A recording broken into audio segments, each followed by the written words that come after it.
Okay, I don't know about you guys, but I am fascinated by astrology and in particular how often it is spot on, right? So it feels like for months now, I hear how Pisces time has come.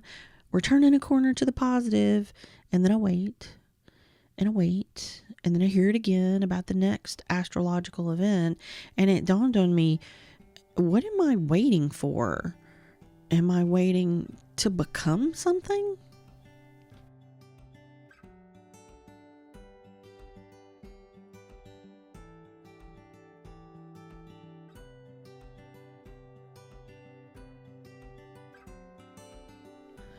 Welcome back to Soulful Wonderings, the space where we search for meaning in everyday life and honor the lessons that help us grow.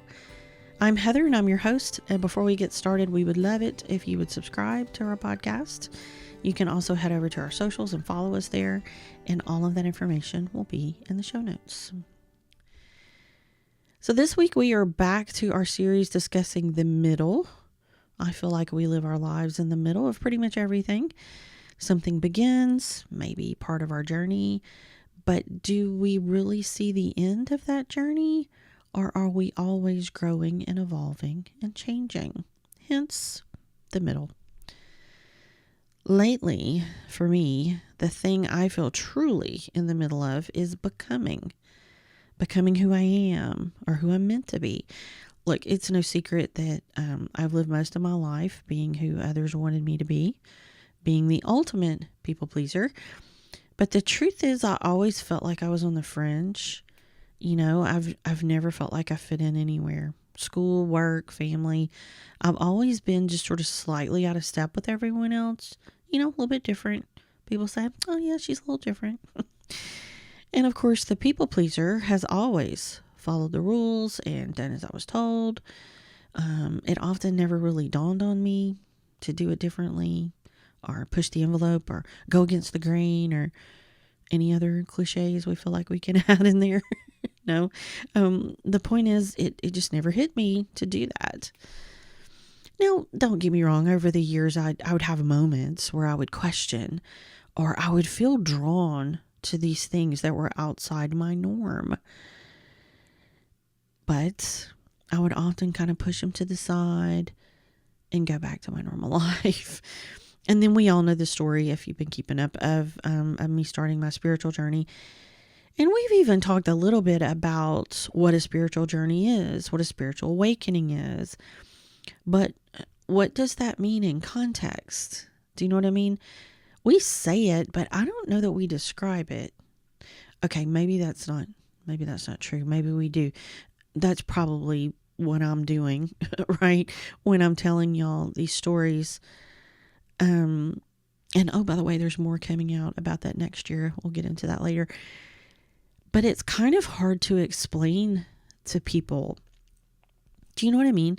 When you're trying to explain what a spiritual awakening is to someone who has never experienced something like this, it's just so different and so crazy. I find the best way to do it is through example, which is what I do. But even then, people often look at you with that, that side head cock of confusion. Like you see like your puppy will do it. They'll look at you sideways like, what are you doing? And you know what I'm talking about. You get that look of, what now? So at the beginning of my journey, and I've said this, I was so excited. Oh my goodness. But I was also very confused. Because it was so very cool to finally be exploring all the things I had been drawn to but ignored. But this new world, it felt so vast and overwhelming. The more I learned, the more I discovered how much I didn't know. And the times I would think this would take a lifetime or more to figure out. See what I did there? I found myself in the middle again. Here's the rub though. While I found myself, beginning and therefore entering the middle of one journey, my quote unquote other life journey still exists actually. I still needed to figure out what being a Christian meant. I was still a wife and a mom. I'm a daughter and a sister. I'm a coworker and a friend. And all those things exist simultaneously. Now, mind you, I was nowhere near understanding or figuring out what my normal life was supposed to look like. And now here I am going to add some supernatural things to the mix, right? I mean, you can already get some crazy looks and some judgment for, how you parent, let's say. Now here I am. Oh, let's add witch to the mix. Or even better, by the way, did you know I have spirit guides that are dragons? Yeah, that exists. Oh, and that crazy wiggle that you just saw, it's not because I'm cold. It was because I got a chill because I feel that there's a ghost or a spirit nearby and they are now talking to me. And then there are the times where I just sort of all of a sudden stop talking because I can't listen to you for a second because my ear is ringing so loud that everything else is being drowned out. And I need to pay attention to that because now I know that the really loud ear ringing is a download and I don't want to miss that because I've learned the hard way not to ignore that. Because let me tell you something, if Creator wants you to get a message, trust me, he will find a way. Sure, normal Tuesday, right? And sometimes I look at my life and I think, what the fuck is happening? Am I going crazy? Where did all this come from? What the hell am I turning into? There's a simple answer to that. Myself. Because the truth is, I'm not adding new things per se. I'm uncovering what was already there. I'm just allowing my mind to open up and remember what I already know, what I already knew, and I forgot. Because the truth is, I'm not becoming someone else. I'm becoming who I was supposed to be all along. It's me. It's just more authentic and real. Because I'm not denying who I really am anymore. But at the same time, I'm still a wife, a mom, a sister, a friend, a coworker, who, by the way, works a corporate job and lives in the Bible Belt surrounded by Catholic churches. So anyway, all of that is to say, I may have points, maybe even before, where I sounded super confident going, that's who I am, bitch. Right. Sure, right now. But your normal Tuesday and my normal Tuesday don't always look the same. And more days than not, I'm still in the middle of reconciling both of these worlds, right? Okay, I say it's two worlds, but they really aren't, are they? I've viewed them as different. Mainly because society, and those who don't live in my head have viewed me as one thing. They view this is the thing they're used to. This is the thing they judge me by, whether that's good or bad. And now there's something else that I'm introducing to them. And the truth is, all of us are kind of meeting this new me for the first time, outwardly at least. And sometimes that's just a lot, and there's fears that go along with that. Fears on my side that I'm not going to be accepted. And then there's fears on the other side because they don't understand this. And some of this view this as, wait a minute, this is not, because again, society, this is not a good thing. Are you sure this is what you should be doing? And some of them have genuine concern. Are you sure this is what you should be doing? So, think about it. That's a lot to reconcile. And especially for me, while I'm in kind of the midst of all of it, right? I'm still growing. I'm still learning. I'm still changing on all of those fronts, every single one of them. So damn, Felicia, sometimes I just need a second. Sorry, that was bad. But, sometimes I just need some grace when my beliefs change or my perspective changes, because it will on a Tuesday or a Wednesday or a Saturday or really any other normal day. Okay, so now you ready for kind of the next step or the next thing I'm going to tell you? That's just my example. You're going to have your own. Everyone will have their own. And the truth is, some of this stuff will overlap. Of course it will. A lot of us are moms or dads and, sisters and coworkers and witches. And so some of it's going to overlap because we're going to have similar things happen in our lives, but they're going to be different too, because all of us are unique. Therefore, our journey is going to be unique. The point is, my point is, when you start making decisions to change and to heal and to learn and to grow, you start to become. And it can feel crazy and out of control at times. But that's because letting go of a comfort is hard. And then when we have to actually admit we weren't being who we truly are this whole time, we weren't being who we are and who we're meant to be, that's hard too. Because it's like we're admitting that we've been wrong the whole time. Or in my case, lied to the whole time. But that's another place where that grace we were talking about, that's where that comes in, right? We have to show ourselves grace. Because the truth is, the reality is, our timing is divine and perfect. We wake up when we're meant to and when we're ready to.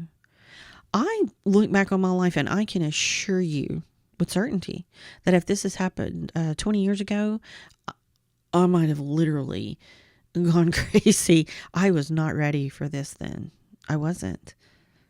And often when we can give ourselves grace, it proves as an example to others to do the same. Do you know, I think I've talked about this before. A lot of times you're going to receive the same energy you give, right? Somebody comes at you picking a fight, but you just don't participate, then it sort of knocks all the wind out of their sails. Because if you're not participating, then the fight's gone, right?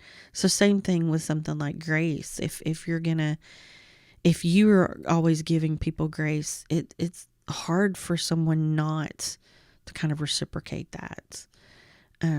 Plus, if you're in a good headspace about this whole thing, that ugliness of the others tends to just roll off a little easier. You know, I'm not saying it won't hurt or it won't suck, but when you find that peace to kind of let it go, after all, it's your becoming, not theirs. So it just makes it a little easier. I also want to touch on one thing really, really quickly. We can also become in a bad way, I think, when we allow ourselves to go down a dark path, to let negative thoughts and influences win. You know, we can become something we don't like. And I don't think that's authentic or becoming our true selves at all. It's quite the opposite. So, I kind of bring this up because I believe we have to be mindful of our thoughts and our actions. Our intuition and inner guidance is where we should put our trust. You know, so if something feels icky, then it most likely is. So trust that. You don't want to leave one form of conditioning just to land in another. You know what I mean? Part of becoming yourself is learning that nobody else gets to tell you who your self is. Teachers can help. Astrology can give you what language. Signs can encourage you, but none of them can do the becoming for you. And maybe that's what I've been missing when I hear all these messages about Pisces finally entering her era or turning a corner or whatever the stars are promising me this week. And maybe I've been waiting for something to happen, for, you know, this cosmic green light where suddenly I arrive and think, oh, there she is. That's me. But even astrology can't tell me when I've arrived. It can be a guide or a mirror, but you still have to live the damn Tuesday, right? I don't think becoming works like that. I don't think there's a finish line where we're suddenly healed, completely, authentically ourselves, 100% of the time, completely confident, and everything finally makes sense. And the work is done. We did it. You no longer have to deal with all the bullshit. You made it. Y'all, quite frankly, it's a little annoying. I mean, I would appreciate a certificate or at least acknowledgement, right? But maybe becoming is more about all of these tiny moments when we choose ourselves. When something feels wrong and we trust our gut to say no. When an old belief doesn't fit anymore and we allow ourselves to question it. When we change our minds and stop apologizing for it. When we stop doing something just because we've always done it that way.